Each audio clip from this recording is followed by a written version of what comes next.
సిద్దిపేట జిల్లా మార్కుక్ మండల కేంద్రంలోని నబీశీల బొడ్రాయి ప్రతిష్ట మహోత్సవాలు వైభవంగా ప్రారంభమయ్యాయి.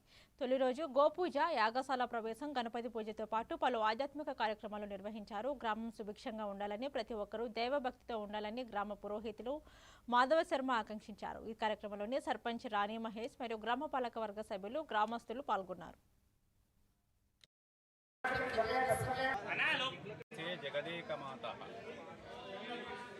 అమ్మలగన్న అమ్మ మూలపుటమ్మ అమ్మతనమే శీతలామాత.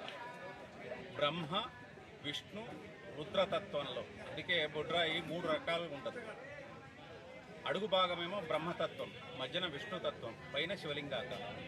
మరి యంత్రం శీతలామాత యంత్రం. మనిషికి నాభి ఎలాగోనో గ్రామానికి బొడ్రాయి అలాంటిది. ఎందుకు మరి బొడ్రాయి పెడతాము అంటే గతంలో ఉండేటువంటి మశూచి, కలరా ఇత్యాది వ్యాధులు రాకుండా, తర్వాత గ్రామంలో ఏ రకమైనటువంటి దుష్టశక్తులు ప్రవేశించకుండా పెట్టేటువంటిదే బొడ్రాయి. ఆ బొడ్రాయికి అంత విశిష్టమైనటువంటి ప్రాధాన్యత ఉన్నది. కాబట్టి మరకు గ్రామంలో గత 22 సంవత్సరాల క్రితం సంకల్పించాం బొడ్రాయి పెడదామని. అప్పటి ఆర్థిక పరిస్థితుల దృష్ట్యా పెట్టలేకపోయారు.